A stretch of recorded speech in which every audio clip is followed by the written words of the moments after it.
Today we are going to discuss about word and sentence. Already we have learned about word. Let us see how does a word form. Word. Word is formed by joining letters. For example, C. P-L-A-Y, play. It is a combination of four letters. It is a combination of four letters. For example, 1, 2, 3, 4. If we close Y, C, P, L, A. Is there any meaning here? It does not have any meaning here. If we close A, it does not have any meaning. In the same way, if we close any word here, it does not have any meaning. It does not have any meaning. If it does not have any sense, we can't call it as a word. If it has any meaning and it has any sense only, we can call it as a word. In a similar way, in a sentence, the joining of words with similar meaning is called a sentence. Let us see the example. I am playing cricket. See here, it is a combination of 1, 2, 3, 4. It is a combination of four words. I am playing cricket. I is the subject here. It is the subject. Am is the helping verb. Playing is the main verb. And cricket is the object here. So, every sentence contains subject, verb and object. Each and every sentence contains subject, verb and object. In this sentence, if we close any word, it does not contain any meaning and it does not make any sense, then we can't call it as a word. For example, let us see. If we close am, I play cricket. Does it have any meaning here? No, it does not make any meaning here. If we might have seen many children, those who don't know how to speak proper Telugu, they used to say, Naki kosta Miki potaye, Naki pistaye, Miki istaye. If they talk that type of language, what we used to say, we used to laugh at them. In that similar way, if we don't use am here, it means that type of language here. It makes butler English, not proper English. So if we use am here, then it makes a complete sense and it might be a perfect sentence. So we have to use helping verb am here. Then if we close playing, I am cricket. What is am cricket? It does not have any meaning at all. So then I am playing. We can call it as a sentence. It makes a sense but not complete sense. I am playing. What are you playing? Where are you playing? Again the question rises. So if we say I am playing cricket, it is making complete sense. So we can call it as a sentence. So we can go through this type of many examples. Children, go through this type of many examples. Right? 10 examples for sentence as your homework. Let's go through kinds of sentences.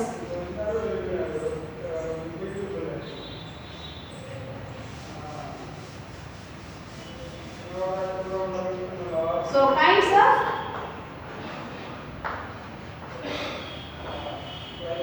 sentences. There are four kinds of sentences. Children, as we have already learned in our previous classes, kinds of sentences are four. First one is assertive or declarative sentence.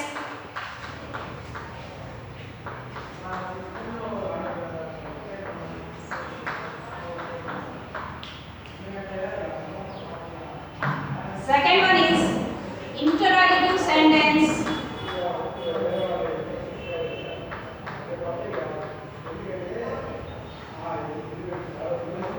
Third one is imperative sentence.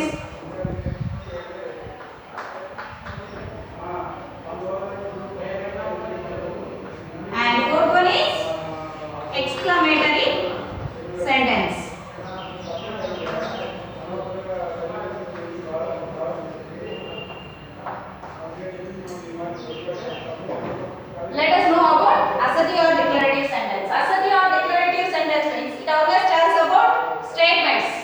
statements or declarations, and also universal truths, and it ends with full stop. For example, universal truth means the sun rises in the east. The sun rises in the east. The sun always rises in the east. The sun always rises in the east. Isn't it? It is a universal truth. The sun always rises in the east. And the sentence always ends with a full stop. These type of sentences are called assertions. And this type of sentences are called assertive or declarative sentence. And second one is interrogative sentence. Interrogative sentence is nothing but asking questions, and it ends with question mark. Who are you?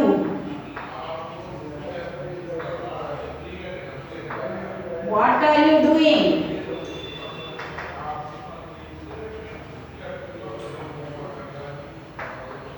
These type of question forms, WH questions, these are called interrogative sentence. And imperative, in imperative this also ends with a full stop. In imperative there are three types. Again here three types: order, request, and advice. For example, order. Order means what we have. If we go for a hotel, we used to order one plate idli, one plate dosa. That type of order we are using here in this imperative sentence. Can we call it as an order? No, that is not an order. In our schools, we might have seen teachers are saying, go there, stand there, get out of my class. Those are called orders. And then request. Request means you might have asking your friends, please give me a pen, give me some water, please lend me a book. These type of sentences are called requests. You might be pleasing your friends. And then advice. Advice means you might be asking your, your grandparents might be telling, don't walk in the middle of the road. Some doctors might be saying, brush your teeth twice a day. Those are advices. You can do it or not. That is your will and wish. But those are called advices. So these three belongs to imperative sentences, and these three ends with full stop. These three ends with full stop. And last but not the least, exclamatory sentence. And this is called exclamatory mark. Children, in our daily life, we are exclaiming some words. We are exclaiming some words, and we are feeling some emotions. Some sounds. Some things might be happened in our life. For example, if we feel something hot, what will we say? We'll say like that. If somebody beat us, what will we say? It's very nice. We'll say like that. No. Immediately we'll say, otherwise Abba, otherwise Amma. If somebody says like that, you call Amma, you call Abba. No. Our body responds like that. Immediately we say Amma or Abba. If we touch any hot thing, if our body feels hot, if we touch hot things, immediately we say Abba, otherwise ouch. That type of feelings and emotions. If we see somebody falling down, what we say? Ayyo. Those are some feelings and emotions that comes out from our body. Those emotions are called exclamations, and this is called exclamatory mark. So children, with this I am ending this topic for today, and write 5 examples for each assertive sentence, interrogative sentence, imperative sentence, and exclamatory sentence. Each 5 examples as your homework. Thank you.